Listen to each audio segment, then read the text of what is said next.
Good morning, friends.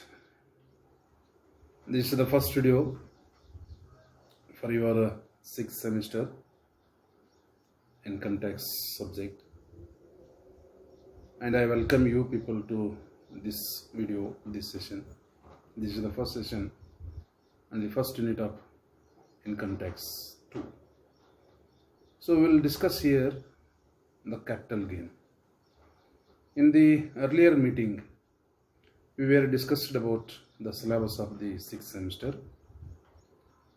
So in this video we will discuss the capital gain, the meaning of capital assets, then the meaning of transfer, etc. Right? So friends, come to the session. Capital gain is the fourth head of income chargeable to the income tax. So we know that there are other heads of income, that is income from salary, income from house property, then income from business and profession, and this is the fourth head. Section 45 of the Income Tax Act says about the capital gain as any profit or gain arising from the transfer of capital asset effected in the previous year will be chargeable to the income tax under the head of capital gain. So ಯಾವುದೋ ಒಂದು ಅಸೆಟ್ಟನ್ನು ಮಾರಾಟ ಮಾಡಿ ಬಂದಂಥ ಒಂದು income ಏನೈತಿಲ್ಲ ಅಥವಾ profit ಏನೈತಿಲ್ಲ ಅದಕ್ಕೆ ನಾವು ಹೇಳ್ತೀವಪ್ಪ ಅಂದರೆ ಕ್ಯಾಪಿಟಲ್ ಗೇನ್ ಅಂತ ಹೇಳ್ತೀವಿ. ಬಟ್ ಈ ಟ್ರಾನ್ಸ್ಫರ್ ಅಥವಾ ಸೇಲ್ ಆಗೋದು ನಿಮ್ಮ ಪ್ರಿವಿಯಸ್ ಇಯರ್ದೊಳಗೆ ಅಫೆಕ್ಟ್ ಆಗಿರ್ಬೇಕು. ಅದು ನಿಮ್ಗೆ ಈಗಾಗಲೇ ಪ್ರಿವಿಯಸ್ ಇಯರ್ ಗೊತ್ತದ, ಆ ಪ್ರಿವಿಯಸ್ ಇಯರ್ದೊಳಗೆ ಏನು ಇನ್ಕಮ್ ಅರ್ನ್ ಆಗಿತ್ತಿಲ್ಲ ಅದನ್ನು ನಾವು ಇಲ್ಲಿ ಏನು ಮಾಡ್ತೀವಪ್ಪ ಅಂದರೆ ಕಾಂಪಿಟೇಷನ್ ಮಾಡ್ತೀವಿ. Clear? Therefore, the capital gain means any profit or gain arising from transfer or sale of capital assets in the previous year. ಆ ಒಂದು ಅಸೆಸಿ ಏನಿದಿರ್ತಲ್ಲ, ಅಸೆಸಿ ತಂದು ಏನರ ಒಂದು ಕ್ಯಾಪಿಟಲ್ ಅಸೆಟ್ಟನ್ನು ಪ್ರಿವಿಯಸ್ ಇಯರ್ದಾಗ ಮಾರಾಟ ಮಾಡಿದ್ದ ಮತ್ತು ಆ ಒಂದು ಮಾರಾಟದಿಂದ ಅವಾಗೇನ್ರಿ ಪ್ರಾಫಿಟ್ ಆಗಿತ್ತು, ಗೇನ್ ಆಗಿತ್ತು ಅಂದ್ರೆ ಆ ಪ್ರಾಫಿಟ್ ಮತ್ತು ಗೇನನ್ನು ನಾವು ಏನಂತ ಟ್ರೀಟ್ ಮಾಡ್ತೀವಿ? Income from capital asset or capital gain ಅಂತೇಳಿ ಟ್ರೀಟ್ ಮಾಡ್ತೀವಿ. ದೆನ್ ನಾವೀಗ ಅಸೆಟ್ ಅಂದರೆ ಏನು ನೋಡಿ, mean by capital asset 2 marks question ಕೇಳ್ಬೋದು. Again what you mean by capital gain ಅಂತೇಳಿ 2 ಮಾರ್ಕ್ಸ್ ಕ್ವಶನ್ ಕೇಳ್ಬೋದು. Is it right?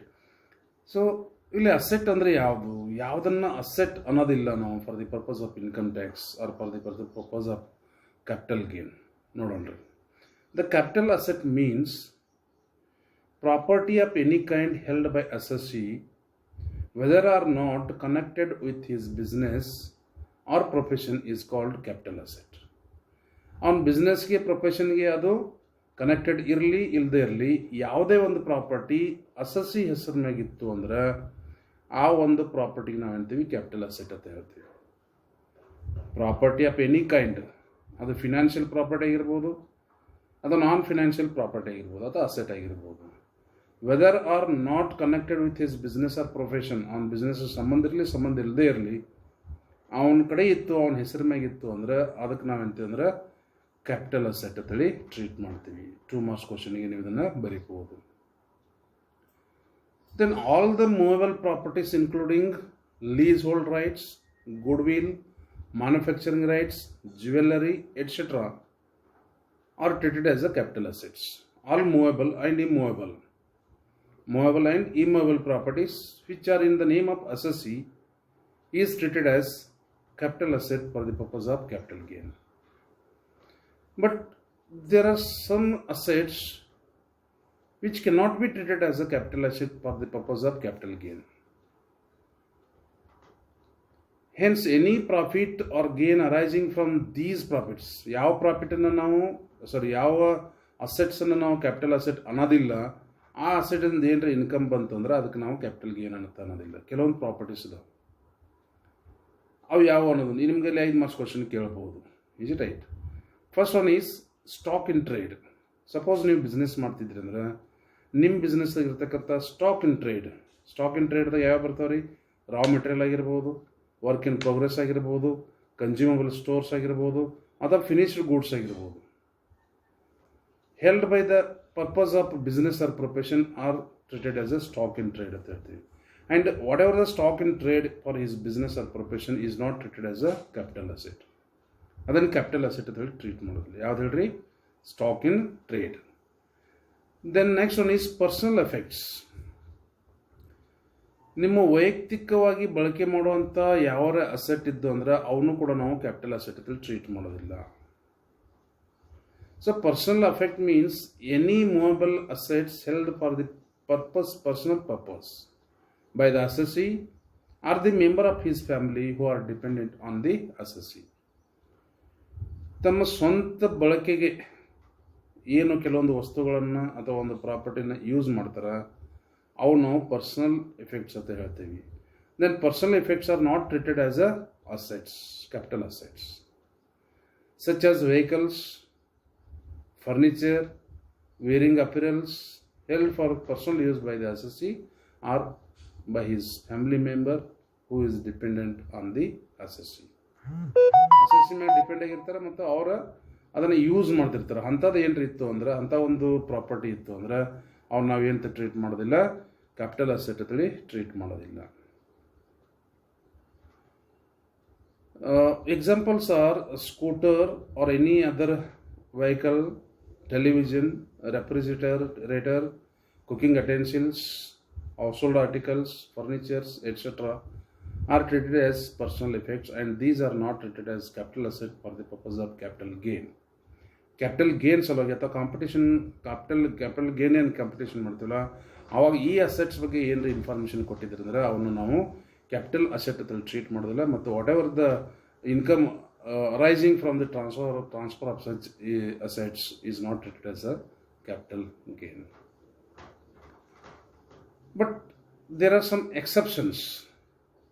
Even the personal effects ಏನದವಲ್ಲ ಅವು ಕೆಲವೊಂದು ಎಕ್ಸೆಪ್ಷನ್ಸ್ ಇದಾವೆ. ಯಾವಪ್ಪ ಅಂದ್ರೆ, the taxable personal effects are jewellery, archaeological collections, drawings, paintings or any artwork etc. are treated as a capital assets even though they are the personal effects. ಇಲ್ಲಿ ಮೇಲೆ ಏನು ಹೇಳಿದ್ವಿ ನಾವು? ವೆಹಿಕಲ್ ಅಂತ ಹೇಳಿದ್ವಿ, ಟೆಲಿವಿಷನ್ ಅಂತ ಹೇಳಿದ್ವಿ, ರೆಫ್ರಿಜರೇಟರ್ ಅಂತ ಹೇಳಿದ್ವಿ, ಕುಕಿಂಗ್ ಅಟೆನ್ಸಿಲ್ಸ್ ಅಂತ ಹೇಳಿದ್ವಿ, ಹೌಸ್ ಹೋಲ್ಡ್ ಆರ್ಟಿಕಲ್ಸ್ ಅಂತ ಹೇಳಿದ್ವಿ, ಫರ್ನಿಚರ್ ಅಂತ ಹೇಳಿದ್ವಿ. ಇವನ್ನ ನಾವು ಕ್ಯಾಪಿಟಲ್ ಅಸೆಟ್ ಅಂತ ಟ್ರೀಟ್ ಮಾಡೋದಿಲ್ಲ. ಬಟ್ ಕೆಲವೊಂದು ಈಗ ಜ್ಯುವೆಲ್ಲರಿ ನೀವೇನು ಅದು ಕೂಡ ವೀರಿಂಗ್ ಅಪಿಯರೆನ್ಸ್ ಅದಿರ್ತದೆ, ಅದನ್ನು ಆದರೂ ಸಹಿತ ಅದನ್ನು ಏನು ಟ್ರೀಟ್ ಮಾಡ್ತಾರೆ ಇಲ್ಲಿ? ಕ್ಯಾಪಿಟಲ್ ಅಸೆಟ್ ಅಂತ ಟ್ರೀಟ್ ಮಾಡ್ತಾರೆ. ಅದಕ್ಕೆ ಈ ಪರ್ಸನಲ್ ಎಫೆಕ್ಟ್ಸ್ಗೆ ಎಕ್ಸೆಪ್ಷನ್ಸ್ ಏನಪ್ಪ ಅಂದ್ರೆ, ಕೆಲವೊಂದು ಪರ್ಸನಲ್ ಎಫೆಕ್ಟ್ಸನ್ನು ನಾವು ಏನು ಮಾಡ್ತೀವಿ? ಕ್ಯಾಪಿಟಲ್ ಅಸೆಟ್ ಅಂತ ಟ್ರೀಟ್ ಮಾಡ್ತೀವಿ. Examples R jewellery, archaeological collections. ನೈಸರ್ಗಿಕವಾಗಿ ಏನಾರ ನೀವು ಸಿಕ್ಕಿತ್ತು ಆರ್ಕಿಯಾಲಜಿಕಲ್ ಅಂತ ಹೇಳ್ತೀವಿ ನಾವು, ಕಲೆಕ್ಷನ್ಸ್ ನೀವು ಮನೆಯಾಗ ಇಟ್ಟಿರ್ತೀರಿ ಶೋಕೇಸ್ ಸಲುವಾಗಿ, ಅಥವಾ drawings, paintings and any art work etcetera. ಇವು ನೀವು ಕೊಂಡು ತಂದಿರ್ತಾರೆ ನೋಡಿ, ಏನು ಕೆಲವೊಂದು ಪೇಂಟಿಂಗ್ಸ್ ಕ್ಲೋಸ್ ಟುಗೆದರ್ ಮಾರಾಟ ಮಾಡ್ತಾವೆ. ಅಂಥವು ಏನರ ಪೇಂಟಿಂಗ್ಸ್ ನೀವು ಮನೆಯಾಗ ಇಟ್ಟಿದ್ರಿ, ಮನಿ ಶೋ ಸಲುವಾಗಿ ನೀವು ಏನರ ಅದನ್ನು ಯೂಸ್ ಮಾಡ್ತಿದ್ರಿ ಅಂದರೆ ಅವನ್ನೆಲ್ಲ ನಾವೇನು ಮಾಡ್ತೀವಿ? ಕ್ಯಾಪಿಟಲ್ ಅಸೆಟ್ ಅಂತೇಳಿ ಟ್ರೀಟ್ ಮಾಡ್ತೀವಿ. Clear? And whatever the income or gain earning from transfer of these things is treated as a capital asset. Clear? Then gold bonds. ಈ ಗೋಲ್ಡ್ ಬಾಂಡ್ಸನ್ನು ನಾವು ಅಸೆಟ್ ಅಂತೇಳಿ ಟ್ರೀಟ್ ಮಾಡಿದ್ವಿ for the purpose of competition of capital gain. ಈ gold bonds ಯಾವಪ್ಪ ಅಂದರೆ, first one is 6.5% gold bonds of 1977, then 7% gold bond 1980, then national defence gold bond 1980, then special bearer bonds 1991 which are issued by the central government. ಇವೆಲ್ಲ central ಗೌರ್ಮೆಂಟಿಂದ investment ಸಲುವಾಗಿ, savings ಸಲುವಾಗಿ ಈ central government ಅದರ ಇವನ್ನೆಲ್ಲ issue ಮಾಡ್ಯಾರ. ಇವತ್ತರ ಮೇಲೆ ನೀವು ಇವತ್ತರನ್ನ ಪರ್ಚೇಸ್ ಮಾಡಿದ್ರಿ ಮತ್ತು ನಾಳೆ ಇವನ್ನ ಸೇಲು ಮಾಡಿ ಸಹಿತ ಇವತ್ತರ ಮೇಲೆ ಬರ್ತಕ್ಕಂಥ ಇನ್ಕಮ್ ಏನಿತ್ತಲ್ಲ ಅದನ್ನು ನಾವು ಕ್ಯಾಪಿಟಲ್ ಗೇನ್ ಅಂತೇಳಿ ಟ್ರೀಟ್ ಮಾಡೋದಿಲ್ಲ. It means that what are the income earning from transfer of these bonds is exempted income. It is not treated as a income from capital assets because these bonds are not treated as a assets. Then gold deposit bonds. The gold deposit bonds issued under the Gold Deposit Scheme 1999, notified by the central government, are not the set capital assets. So gold bonds ಹತ್ತಲ್ಲಿ ಏನರ ನಿಮ್ಮ ಪ್ರಾಬ್ಲಮ್ದಾಗ ಬಂದಿತ್ತು ಅಂದ್ರೆ ಅದು 77, 80, then 91, 99 ಈ ರೀತಿ ಕೊಟ್ಟಿದ್ರು ಅಂದ್ರೆ and if these are the issued by the central government ಅಂತ ಹೇಳಿದ್ರು ಅಂದ್ರೆ ಅವನ್ನ ನಾವು ಕ್ಯಾಪಿಟಲ್ ಅಸೆಟ್ ಅದ್ರಲ್ಲಿ ಟ್ರೀಟ್ ಮಾಡೋದಿಲ್ಲ ಮತ್ತು ಆ ಥರದ ಕ್ಯಾಲ್ಕುಲೇಷನ್ ಮಾಡೋದು ಅವಶ್ಯಕತೆ ಇಲ್ಲ. ಕ್ಲಿಯರ್? ಅದರದ ಇನ್ಫಾರ್ಮೇಷನ್ ಕೊಟ್ಟಿದ್ರು ಅಂದ್ರೆ ಬಿಟ್ಟುಬಿಡೋದು. ಜಸ್ಟ್ ಬಾಂಡ್ಸ್ ಅಂತ ಕೊಟ್ಟಿದ್ರು, ಜಸ್ಟ್ ಡಿವೆಂಚರ್ಸ್ ಅಂತ ಕೊಟ್ಟಿದ್ರು, ಜಸ್ಟ್ ಶೇರ್ಸ್ ಅಂತ ಕೊಟ್ಟಿದ್ರು ಅಂದ್ರೆ then we have to calculate, we have to compute the income from capital assets. Shares, bonds, debentures, all these are the financial assets ಅಂತ ಮುಂದೆ ಬರ್ತದೆ ಹೇಳ್ತೀನಿ ನಾನು. ಬಟ್ ಅವತ್ರೊಳಗೆ ಈ ಗೋಲ್ಡ್ ಬಾಂಡ್ಸ್ ಇದ್ದು ಅಂದರೆ which are issued by the central government ಇದ್ದು ಅಂದರೆ ಅವನ್ನ ನಾವು ಕ್ಯಾಪಿಟಲ್ ಅಸೆಟ್ ಅಂತ ಟ್ರೀಟ್ ಮಾಡೋದಿಲ್ಲ. Is it right? ಈಗ ನಾವೇನು ಡಿಸ್ಕಷನ್ ಮಾಡ್ತೀವಲ್ಲ, these are not the treated as capital assets. Then agricultural land in India which is not situated in specific area or in rural area, sorry, not situated in specific area. Ili specific area andre enu? Any area which is covered under the jurisdiction of municipality. ಅಂದ್ರೆ municipality ಅಂಡರ್ದೊಳಗೆ situate ಆದಂಥ landed ಇವನ್ ಬಿಟ್ಟು agriculture land ಅದಾವಲ್ಲ ಅವ್ನು ನಾವೇನು ಮಾಡ್ತೀವಿ capital asset ಅಲ್ಲಿ treat ಮಾಡ್ತೀವಿ. Is it right? So which are not situated in specified area. A specified area means any area which is covered under the jurisdictions of municipality or urban area or any other area with distance of 2 km from the local limits of municipality. ಇದಕ್ಕೆ ನಾವು specified area ಅಂತ ಹೇಳ್ತೀವಿ. 2 kilometers from local limits of municipality or cantonment board if the population is more than 10,000 and less than 1 lakh. So ಒಂದು ಮುನ್ಸಿಪಾಲ್ಟಿಗೆ ಏನೋ 10,000ದಿಂದ 1,00,000ವರೆಗೆ ಇರ್ತಕ್ಕಂಥ ಜನಸಂಖ್ಯೆ municipality ಇತ್ತಂದ್ರೆ ಆ ಥರದ ಸ್ಪೆಸಿಫೈಡ್ ಏರಿಯಾ ಅಂದರೆ ಯಾವುದಪ್ಪ ಅಂದ್ರೆ ಆ ಮುನ್ಸಿಪಾಲ್ಟಿ ಏನೈತಿಲ್ಲ ಅಲ್ಲಿಂದ 2 kilometers ಜ್ಯೂರಿಡಿಕ್ಷನ್ ಅಂತ ಹೇಳ್ತೀವಿ ನಾವು. ಸುತ್ತುವರೆದು 2 kilometers. Is it right? ಅದಕ್ಕೆ ನಾವು ಹೇಳ್ತೀವಿ ಮುನ್ಸಿಪಲ್ ಏರಿಯಾ ಅಂತ ಹೇಳ್ತೀವಿ ಅಥವಾ ಸ್ಪೆಸಿಫೈಡ್ ಏರಿಯಾ ಅಂತ ಹೇಳ್ತೀವಿ. Then 6 kilometers from the local limits of municipality or cantonment board if the population is more than 1 lakh and not more than 10 lakh. 1 ಲಕ್ಷದಿಂದ 10 ಲಕ್ಷ ತನಕ ಇರತಕ್ಕಂಥ ಒಂದು ನಗರ ಸಭೆ ಅಂತ ಹೇಳ್ಬೋದು. ಅಲ್ಲಿ ಮುನ್ಸಿಪಾಲಿಟಿ ಅಥವಾ ಸ್ಪೆಸಿಫಿಕ್ ಏರಿಯಾ ಯಾವಪ್ಪ ಅಂದರೆ 6 kilometers ಸರೌಂಡಿಂಗ್ ಏರಿಯಾ. ಆ 6 kilometerದಾಗ ಏನೇನು ಬರ್ತಿಲ್ಲ ಭೂಮಿ, ಆ ಭೂಮಿ ಅಂತ ಹೇಳ್ತೀನಿ. Then 8 kilometer from local limits of municipality or cantonment board if the population is more than 10 lakh. ಅಂದರೆ 2 ಲಕ್ಷ ತನಕ ಪಾಪ್ಯುಲೇಷನ್ 1 ಲಕ್ಷ ತನಕ ಪಾಪ್ಯುಲೇಷನ್ ಇತ್ತಂದ್ರೆ 2 kilometer. ದೆನ್ 1 ಲಕ್ಷದಿಂದ 10 ಲಕ್ಷ ತನಕ ಅಂದ್ರೆ 6 kilometer.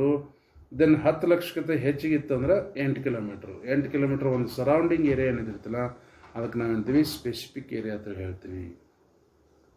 ಕ್ಲಿಯರ್? ಸೊ ಇದಕ್ಕೆ ನಾವು ಅರ್ಬನ್ ಲ್ಯಾಂಡ್ ಅಂತ ಹೇಳ್ತೀವಿ. So urban land is treated as a capital asset. Is it right?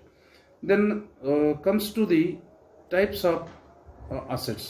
Types of assets ಹೋಗಿಂತ ಪೂರ್ವ ಇನ್ನೊಮ್ಮೆ ನಾವು ನೋಡೋಣ್ರಿ ಯಾವ ಅಸೆಟ್ಸನ್ನು ಕ್ಯಾಪಿಟಲ್ ಅಸೆಟ್ ಅನ್ನೋದಿಲ್ಲ for the purpose of competition of capital gain. Capital gain ಸಲುವಾಗಿ ಕೆಲವೊಂದು ಅಸೆಟ್ಸನ್ನು ನಾವು ಕ್ಯಾಪಿಟಲ್ ಅಸೆಟ್ ಟ್ರೀಟ್ ಮಾಡೋದಿಲ್ಲ. ಅದು ಮೊದಲೇದು ಸ್ಟಾಕ್ ಇನ್ ಟ್ರೇಡ್ ಅಂದರೆ ನಿಮ್ಮ ಬಿಸ್ನೆಸ್ಗೆ ನಿಮ್ಮ ಪ್ರೊಫೆಷನ್ಗೆ ಬೇಕಾದಂಥ ಏನು ರಾ ಮೆಟೀರಿಯಲ್ ಇರ್ಬೋದು, ವರ್ಕ್ ಇನ್ ಪ್ರೋಗ್ರೆಸ್ ಇರ್ಬೋದು, ಅಥವಾ ಕನ್ಸ್ಯೂಮಬಲ್ ಸ್ಟೋರ್ಸ್ ಇರ್ಬೋದು, ಅಥವಾ ಫಿನಿಶ್ಡ್ ಗೂಡ್ಸ್ ನಿಮ್ಮ ಪ್ರಿಮೈಸಸ್ದಾಗಿದ್ರು finished goods but it is not still it is not transfer, right? So ಇವಕ್ಕೆ ನಾವೇಂತೀವಿ even though these are the assets, but these assets are not treated as the capital assets for the purpose of capital gain. Then personal effects. ಈಗಾಗಲೇ ಹೇಳಿದೆ ನಾನು. Personal effects ಅಂದರೆ ಏನ್ರಿ? ನಿಮ್ಮ ಸ್ವಂತಕ್ಕೆ ಬಳಕೆ ಮಾಡುವಂಥ assets.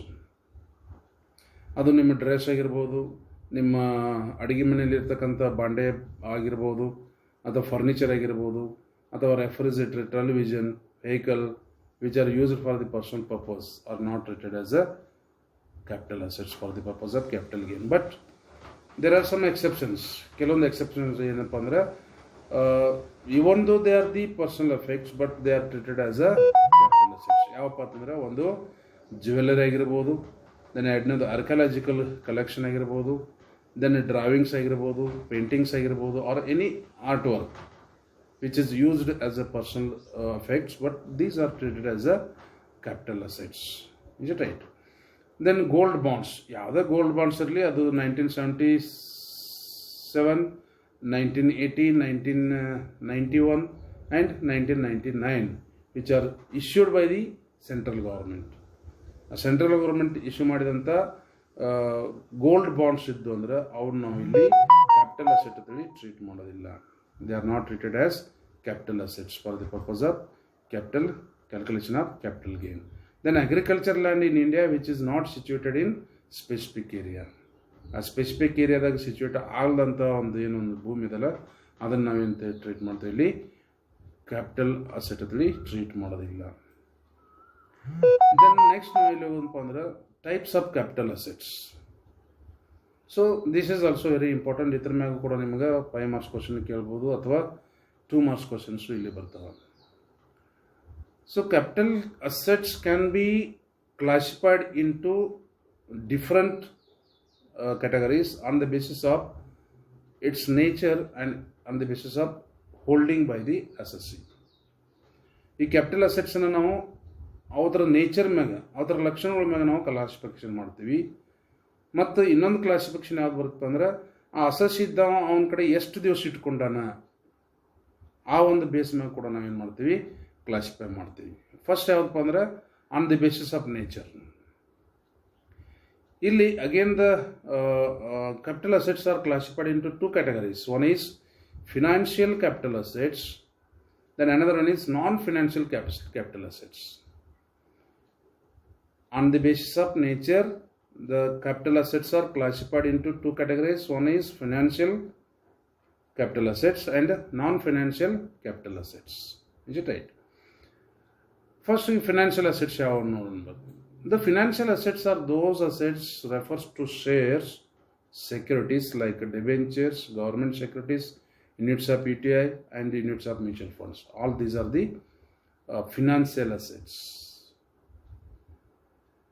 Even though NSC, but NSC is not treated as asset because whatever the income earned from NSC, National Savings Certificates, is exempted from tax.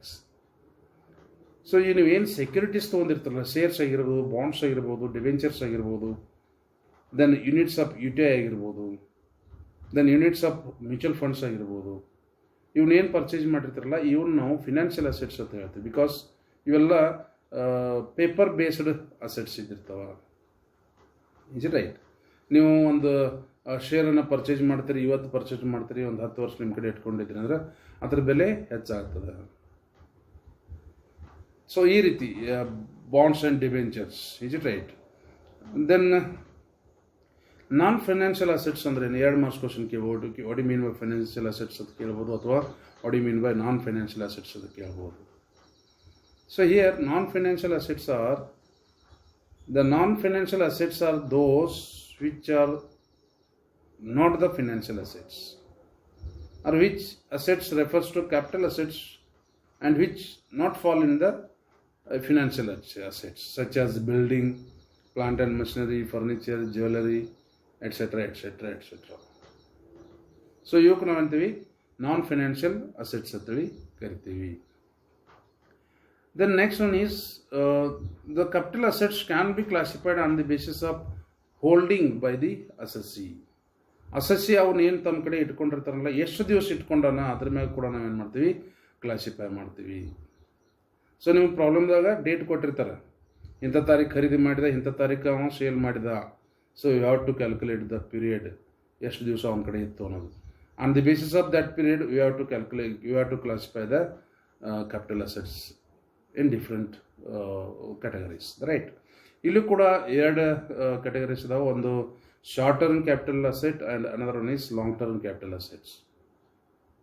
STCA and LTCA, long term capital asset, short term capital assets. ನೋಡೋಣ ಬರ್ರಿ ಯಾವ ರೀತಿ classify ಮಾಡ್ತೀವಿ, on the what basis the assets are classified on the holding of the assessee by the assessee. First one is short term capital assets, STCA. A non-financial asset ನೆನಪಿಟ್ಕೊರಿ, a non-financial asset held by an assessee for not more than or exactly 36 months.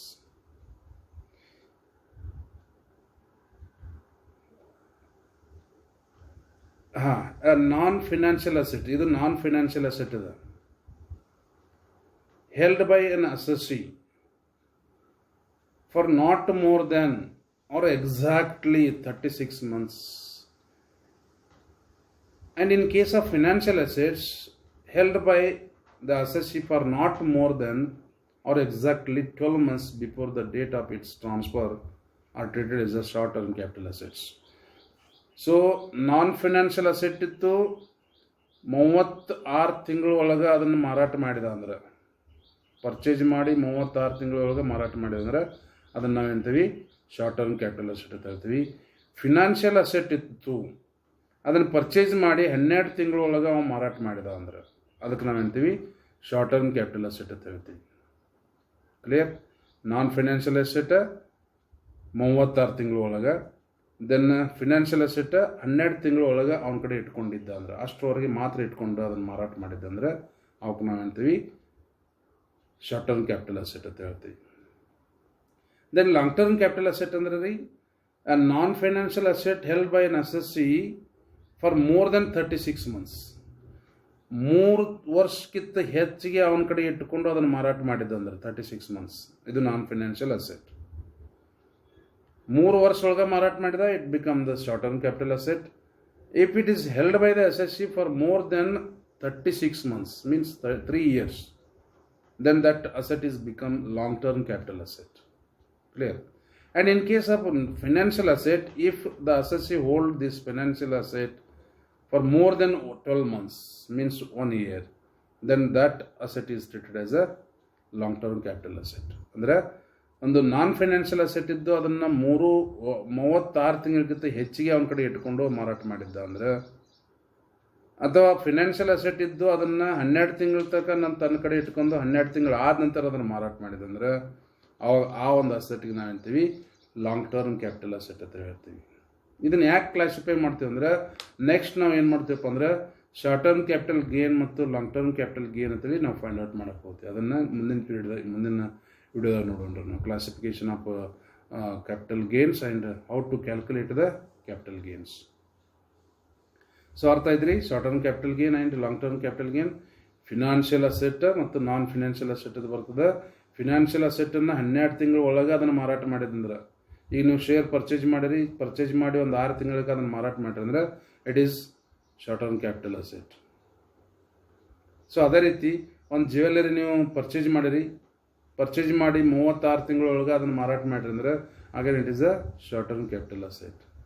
ಅದೇ ಜ್ಯುವೆಲ್ಲರಿನ ನೀವು 3 ವರ್ಷ ನಿಮ್ಮ ಕಡೆ ಇಟ್ಕೊಂಡು 3 ವರ್ಷ ಆದ ನಂತರ ಅದನ್ನು ಮಾರಾಟ ಮಾಡಿರಿ ಅಂದರೆ it become the long term capital asset. ಅದೇ ರೀತಿ ಆ ಶೇರನ್ನು 12 ತಿಂಗಳು ತಮ್ಮ ಕಡೆ ಇಟ್ಕೊಂಡು 12 ತಿಂಗಳು ಆದ ನಂತರ ಅದನ್ನು ಮಾರಾಟ ಮಾಡಿರಿ ಅಂದರೆ ಅದನ್ನು ನಾವು ಲಾಂಗ್ ಟರ್ಮ್ ಕ್ಯಾಪಿಟಲ್ ಅಸೆಟ್ ಅಂತ ಹೇಳ್ತೀವಿ. So capital assets can be classified on the basis of holding by the assessee. ಅವನು ಎಷ್ಟು ದಿವಸ ಅವನ ಕಡೆ ಇಟ್ಕೋತಾನೋ ಅದ್ರ ಮೇಲೆ ಅದು ಡಿಪೆಂಡ್ ಆಯಿತು, whether it is a short term capital asset or whether it is a long term capital asset. Clear? Then next meaning of transfer ನೋಡೋಣ್ರಿ. ಇಲ್ಲಿ ಕೊಡುವ ನಿಮ್ಗೆ 2 ಮಾರ್ಕ್ಸ್ ಕ್ವಶನ್ ಕೇಳಬಹುದು. ಆ ಮೀನಿಂಗ್ ಆಫ್ ಟ್ರಾನ್ಸ್ಫರ್ ನಾವು ಕ್ಯಾಪಿಟಲ್ ಗೇನ್ ಅಂತ ಕೇಳೋ ಮುಂದೆ ಹೇಳ್ತೀವಿ. ಕ್ಯಾಪಿಟಲ್ ಗೇನ್ ಅಂದರೆ ಏನು ರೀ? What the profit or gain arising from the transfer of capital asset ಅಂತ ಹೇಳ್ತೇವೆ ನಾವು. ಇಲ್ಲಿ ಟ್ರಾನ್ಸ್ಫರ್ ಅನ್ನೋ ವರ್ಡ್ಗೆ ಏನೇನು ಮೀನಿಂಗ್ ಇದೆ ಅನ್ನೋದನ್ನು ನೋಡೋಣ್ರಿ. Under section 2 subsection 47 transfer of capital asset means sales, exchange, then relinquishment of capital assets. ಸೇಲ್ಗೂ ನಾವು ಟ್ರಾನ್ಸ್ಫರ್ ಅಂತೀವಿ, ಟ್ರಾನ್ಸ್ಫರ್ಗೂ ನಾವು ಎಕ್ಸ್ಚೇಂಜ್ಗೂ ನಾವು ಟ್ರಾನ್ಸ್ಫರ್ ಅಂತೀವಿ, ಅಥವಾ ರಿಲಿಕ್ವಿಶ್ಮೆಂಟ್ ಆಫ್ ಕ್ಯಾಪಿಟಲ್ ಅಸೆಟ್ಸ್. ನಿಮ್ಮ ಹೆಸರನ್ನು ಅಳಿಸೋ ಅಂದರೆ ಯಾರಿಗಾರು ನೀವು ಅದನ್ನು ದಾನ ಮಾಡಿ ಕೊಟ್ಟಿದ್ದೀರಿ ಅಂದರೆ ಅದಕ್ಕೂ ಕೂಡ ನಾವು ಹೇಳ್ತೀವಿ ಟ್ರಾನ್ಸ್ಫರ್ ಅಂತ ಹೇಳ್ತೀವಿ. ಸಪೋಸ್ ನೀವು ನಿಮ್ಮದೊಂದು ಒಂದು ರಿಂಗನ್ನು ನೀವು ಒಬ್ಬರಿಗೆ ಗಿಫ್ಟ್ ಆಗಿ ಕೊಟ್ರಿ ಅಂದರೆ, ಸೊ ಅಲ್ಲಿ ಏನಾಗ್ತದೆ, ಆ ರಿಂಗ್ ಮ್ಯಾಗ ನಿಮ್ಮದೇನು ಪ್ರಭುತ್ವ ಐತಲ್ಲ, ನಿಮ್ಮದೇನೋ ಒಂದು ಓನರ್ಶಿಪ್ ಇತ್ತಲ್ಲ, ಅದು ಕಳೆದು ಹೋಗಿಬಿಡ್ತದೆ. ಸೊ ಅದಕ್ಕೆ ನಾವು ಹೇಳ್ತೀವಿ ರಿಲಿಂಕ್ವಿಶ್ಮೆಂಟ್ ಅಂತ ಹೇಳ್ತೀವಿ. Is it right? ದೆನ್ ಎರಡನೇದು extinguishment of any rights in capital assets. Suppose ನಿಮ್ಮ ರೈಟ್ಸ್ ಯಾವ್ರೆ ಬಂದು ಅಂದರೆ, ಫಾರ್ ಎಕ್ಸಾಂಪಲ್ ನಿಮ್ಮ ತಂದೆಯಿಂದ ನಿಮ್ಗೆ ಆಸ್ತಿ ಬಂತು, ನಿಮ್ಮ ಅಜ್ಜನಿಂದ ನಿಮ್ಗೆ ಆಸ್ತಿ ಬಂತು, ಅದಕ್ಕೂ ಕೂಡ ನಾವು ಹೇಳ್ತೀವಿ ಟ್ರಾನ್ಸ್ಫರ್ ಅಂತ ಹೇಳ್ತೀವಿ. ಅಥವಾ ಟೆನೆನ್ಸಿ ಕಾಯ್ದೆಗಳು ಬಂತು, ಅದಕ್ಕೂ ಕೂಡ ನಾವು ಹೇಳ್ತೀವಿ ಒಡೆಗಳದ ಟ್ರಾನ್ಸ್ಫರ್ ಅಂತ ಹೇಳ್ತೀವಿ. Is it right? ಆ್ಯಕ್ಚುಲಿ ಅಲ್ಲಿ ನೀವು ಸೇಲ್ ಆಗೋದಿಲ್ಲ. ನಿಮ್ಮ ತಂದೆಯ ಹೆಸರಿನಿಂದ ನಿಮ್ಮ ಹೆಸರಿಗೆ ಬಂತಪ್ಪ ಅಂದರೆ it is not treated as sale. ನೀವು ವಂಶಪರಕ್ಕಾಗಿ ಬರೆದಂಥ ಒಂದು ಆಸ್ತಿ ಇದಿರ್ತದೆ, ಬಟ್ ಅದಕ್ಕೆ ನಾವು ಹೇಳ್ತೀವಪ್ಪ ಅಂದರೆ ಟ್ರಾನ್ಸ್ಫರ್ ಅಂತ ಹೇಳ್ತೀವಿ. ಆ ಒಂದು ಪ್ರೊಸೀಜರ್ಗೂ ಆ ಒಂದು ಏನು ಟರ್ಮ್ ಕೊಟ್ಟು ನಾವು ಹೇಳ್ತೀವಿ ಟ್ರಾನ್ಸ್ಫರ್ ಅಂತ ಹೇಳ್ತೀವಿ. Then compulsory acquisition of capital asset under any law. ಈಗ ಗೌರ್ಮೆಂಟ್ ಬಂದು ನಿಮ್ಮ ಹೊಲನ ತಗೋತದ, ಅಕ್ವಿಸಿಷನ್ ಮಾಡ್ಕೋತದ. ಎದಕ್ಕೆ? For the purpose of public infrastructure ಸಲುವಾಗಿ ಒಂದು ಆಸ್ತಿ ತೊಗೊಂಡು ಕಂಪಲ್ಸರಿ ಅಕ್ವಿಷನ್ ಅಂತ ಹೇಳ್ತೇವೆ ನಾವು. ಸೊ ಗೌರ್ಮೆಂಟ್ ಬಂದು ನಿಮ್ಮ ಭೂಮಿ ಆಗಲಿ, ನಿಮ್ಮ ಹೊಲ ಆಗಲಿ, ಅಥವಾ ನಿಮ್ಮ ಮನೆ ಆಗಲಿ, ನಿಮ್ಮ ಬಿಲ್ಡಿಂಗ್ ಆಗಲಿ, ಅವರು ಕಂಪಲ್ಸರಿಲಿ ಇತ್ತು. ಸಪೋಸ್ ನಿಮ್ಮ ರೋಡ್ ದಂಡಿಗೆ ಒಂದು ಮನೆ ಇತ್ತಪ್ಪ, ರೋಡ್ ಅಗಲೀಕರಣ ಇತ್ತು ಅಂದರೆ ಅವಾಗ ಏನು ಮಾಡ್ತದೆ ಗೌರ್ಮೆಂಟ್ ನಿಮ್ಮ ಮನೆನ ಕಬ್ಜಾ ತಗೋತದೆ. ಕಂಪಲ್ಸರಿ ಅಕ್ವಿಷನ್ ಅಂಡರ್ ಎನಿ ಲಾ. ಇದಕ್ಕೂ ಕೂಡ ನಾವು ಹೇಳ್ತೀವಿ ಟ್ರಾನ್ಸ್ಫರ್ ಅಂತ ಹೇಳ್ತೀವಿ. ಇಲ್ಲಿ ಏನು ಮಾಡ್ತದೆ, ನಿಮ್ದು ಕಂಪಲ್ಸರಿ ಅಕ್ವಿಷನ್ ಮಾಡ್ಕೊಂಡು ನಿಮ್ಗೆ ಕಾಂಪನ್ಸೇಷನ್ ಕೊಡ್ತದೆ government. So whatever the compensation is treated as a consideration. Is it right? Then fourth one is very important, conversion of capital asset into stock in trade. Actually ನಿಮ್ಮದು ಅದು capital asset ಅದ, ಆ capital ಅಸೆಟನ್ನು stock ಇನ್ ಟ್ರೇಡ್ದಾಗ ನೀವು convert ಮಾಡಿದ್ದೀರಿ ಅಂದ್ರೆ ಅದನ್ನು ಕೂಡ ನಾವು ಹೇಳ್ತೀವಿ ಟ್ರಾನ್ಸ್ಫರ್ ಅಂತ ಹೇಳ್ತೀವಿ. ಫಾರ್ ಎಕ್ಸಾಂಪಲ್, ನೀವೊಬ್ಬರು ಗೋಲ್ಡ್ ಸ್ಮಿತ್ ಇದ್ದೀರಿ, ಗೋಲ್ಡ್ ಸ್ಮಿತ್ ಇದೆ, ನಿಮ್ಮದು ಮೊದಲು ಏನದ ಅದು ಅಸೆಟ್ ಅದ, ನಿಮ್ಮ ಸ್ವಂತ ಜ್ಯುವೆಲ್ಲರಿ ಇದೆ, ಬಟ್ ಅದನ್ನು ನೀವು ಸ್ಟಾಕ್ ಇನ್ ಟ್ರೇಡ್ಗೆ ಅದನ್ನು ಕನ್ವರ್ಟ್ ಮಾಡ್ಕೊಂಡಿದ್ದೀರ, ನಿಮ್ಮ ಬಿಸ್ನೆಸ್ ಪರ್ಪೋಸ್ಗೆ ಅದನ್ನು ತೊಗೊಂಡಿದ್ದೀರಿ ಅಂದರೆ ಆ ಒಂದು ಪ್ರೊಸೀಜರ್ಗೂ ನಾವು ಹೇಳ್ತೀವಿ ಅಂದರೆ ಟ್ರಾನ್ಸ್ಫರ್ ಅಂತ ಹೇಳ್ತೀವಿ. Is it right? So transfer ಅನ್ನೋದಕ್ಕೆ ಮೀನಿಂಗ್ ಏನೇನು ಅಂತಂದರೆ, ಒನ್ ಈಸ್ ಸೇಲ್ಸ್ಗೂ ಟ್ರಾನ್ಸ್ಫರ್ ಅಂತೀವಿ. ಎಕ್ಸ್ಚೇಂಜ್, ಒಂದು ಗೂಡ್ಸನ್ನು ಕೊಟ್ಟು ಇನ್ನೊಂದು ಗೂಡ್ಸನ್ನು ತಗೋಕ್ಕೆ ಎಕ್ಸ್ಚೇಂಜ್, ಅದಕ್ಕೂ ನಾವು ಟ್ರಾನ್ಸ್ಫರ್ ಅಂತ ಹೇಳ್ತೀವಿ. Then relinquishment of capital asset. Relinquishment ಅಂದ್ರೆ ಏನು ರೀ? ನಿಮ್ಮ ಹೆಸರನ್ನು ಅಲ್ಲಿ ತೆಗೆದು ಹಾಕೋದು, ಅದ್ರ ಮ್ಯಾಗ ನಿಮ್ಮ ಪ್ರಭುತ್ವ ಇತ್ತು, ನಿಮ್ಮದು ಓನರ್ಶಿಪ್ ಇತ್ತು, ಆ ಓನರ್ಶಿಪ್ ಕಳ್ಕೊಳ್ಳೋದು, ಅದಕ್ಕೂ ಕೂಡ ನಾವು ಹೇಳ್ತೀವಿ ಟ್ರಾನ್ಸ್ಫರ್ ಅಂತ ಹೇಳ್ತೀವಿ. Then extinguishment of any right in a capital asset. ನಿಮ್ಮ ರೈಟಲ್ಲಿ ಕ್ರಿಯೇಟ್ ಆಯಿತು ಅಂದರೆ ಯಾವುದೋ ಒಂದು ಕ್ಯಾಪಿಟಲ್ ಅಸೆಟ್ಗೆ ನಿಮ್ಮದು ಹೆಸರಲ್ಲಿ ಬಂತು ಅಂದರೆ. Then the compulsory acquisition of capital asset under any law. ಗೌರ್ಮೆಂಟ್ದವ್ರು ಏನು ಮಾಡ್ತಾರೆ, ನಿಮ್ಮ ಆಸ್ತಿಯನ್ನು ಕಂಪಲ್ಸರಿ ಅಕ್ವಿಷನ್ ಮಾಡ್ಕೋತಾರೆ. So compulsory acquisition is also treated as a transfer. Then conversion of capital asset into stock in trade.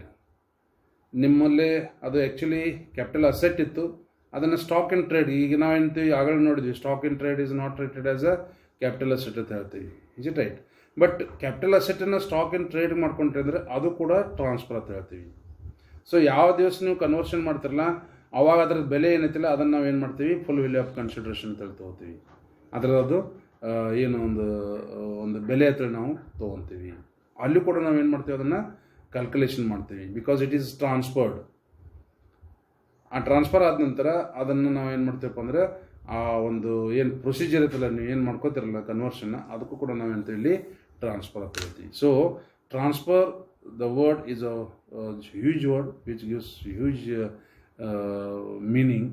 So ಇವಕ್ಕೆಲ್ಲ ನಾವು ಹೇಳ್ತೀವಿ ಅಂದರೆ ಟ್ರಾನ್ಸ್ಫರ್ ಅಂತ ಹೇಳ್ತೀವಿ. ಎಸ್ ಫ್ರೆಂಡ್ಸ್, ಇವತ್ತು ನಾವು ಒಂದು ಇಂಟ್ರೊಡಕ್ಷನ್ ನಿಮಗೆ ಕೊಟ್ಟೆ ನಾನು ಕ್ಯಾಪಿಟಲ್ ಗೇನ್ದು. ಸೊ ನೆಕ್ಸ್ಟ್ ವೀಡಿಯೋದಾಗ ನಾವು ಏನು ಮಾಡೋಣ್ರಿ, ಟೈಪ್ಸ್ ಆಫ್ ಕ್ಯಾಪಿಟಲ್ ಗೇನ್ಸ್ ನೋಡೋಣ್ರಿ. ದೆನ್ ಯಾವ ರೀತಿ ಕ್ಯಾಲ್ಕುಲೇಷನ್ ಮಾಡ್ತೀವಿ ಅನ್ನೋದು ಇನ್ನೊಂದು ವಿಡಿಯೋ ನಿಮಗೆ ಥೆರಾಟಿಕಲ್ ಮಾಡಿ ಕಳಿಸ್ತೀನಿ. ಇನ್ನೊಂದು ವಿಡಿಯೋ ಥೆರಾಟಿಕಲ್ ಆದ ನಂತರ ನಾವು ಬೋರ್ಡ್ ಮ್ಯಾಗ ಪ್ರಾಬ್ಲಮನ್ನು ಬಿಡ್ಸೋಕೆ ನಾವು ಪ್ರಯತ್ನ ಮಾಡೋಣ್ರಿ. ಒಂದು 4-5 ಪ್ರಾಬ್ಲಮ್ ಬಿಡಿಸಿದ ನಂತರ ಅಗೇನ್ ಮತ್ತೊಂದು ಸ್ವಲ್ಪ ಇದು ಬರ್ತದೆ, ಥೆರಾಟಿಕಲ್ ಬರ್ತದೆ.